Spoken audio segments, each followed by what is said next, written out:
সবাই সামনে থেকে চেপে যান, গাড়িটা যাওয়ার ব্যবস্থা করে দেন। আপনারা স্লোগান দিয়েন না, এই স্লোগান হবে না, স্লোগান হবে না, আপনারা গাড়ি যাওয়ার ব্যবস্থা করে দেন।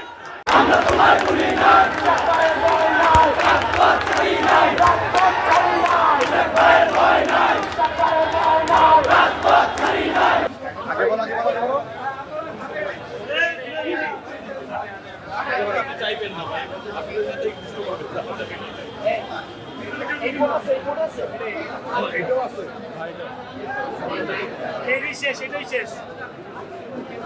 বিগত ফ্যাসিস্ট শাসনামলে আজকে আমাদের যে আসামি যুবদল কেন্দ্রীয় সংসদের সাবেক সাংগঠনিক সম্পাদক ইসাক সরকার, এই ঢাকার রাজপথ ছিল যার ঠিকানা এবং কারাগারে উনি প্রায় ফ্যাসিস্ট আমলে 10 বছরের অধিক উনি কারাগারেই ছিলেন। তো যাই হোক, উনি 1998 সালে আপনারা সবাই জানেন মামলায় সেঞ্চুরি করেছিলেন এবং আজকে উনি 365টি মামলার আসামি। এবং এই ফ্যাসিস্ট সরকারের মদতে তাদের পাতানো আদালত রাতের আধারে আত্মপক্ষ সমর্থনের সুযোগ না দিয়ে তারা প্রায় 22 বছর 6 মাসের কারাদণ্ড প্রদান করেছেন।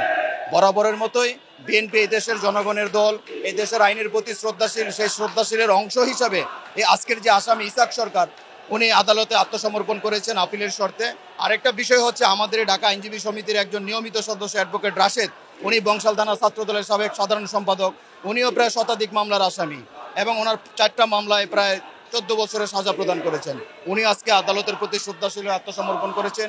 আমরা আত্মবিশ্বাসী, আমরা এবং ভরসা রাখি, যেহেতু ফ্যাসিস্টের পতন হয়েছে, এই বিচার বিভাগের উপর আমাদের পূর্ণ আস্থা আছে, আমরা ন্যায় বিচার পাবো ইনশাআল্লাহ।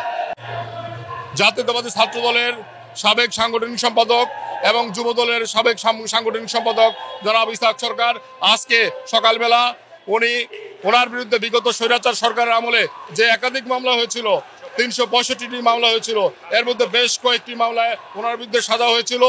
কারণ সেই মামলাগুলোতে দেখা গেছে উনি জেলখানা থাকা অবস্থায় মামলাগুলো হয়েছিল, সেখানে একটা না উনি 3.5 বছর জেল হাজতে ছিল। আজকে পঞ্চম যুগ্ম মহানগর দায়রা আদালতে তিনি আজকে সান্ডা দিয়েছিলেন একটি মামলায়, যে মামলা তাকে 7 বছর সাজা দেওয়া হয়েছে, এবং অপর 4টি মামলা ঢাকার এমএম আদালতে তিনি সান্ডা দিয়েছেন।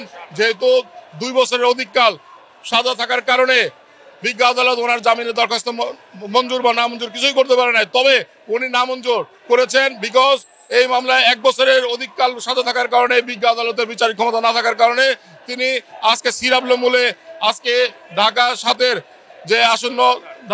7-এর আসন্ন নির্বাচনে তিনি একজন ধানের শীর্ষে মনোনয়ন প্রত্যাশী, তাকে আজকে বিজ্ঞ আদালত সিডব্লিউ মূলে জেল হাজতে প্রেরণ করেছেন।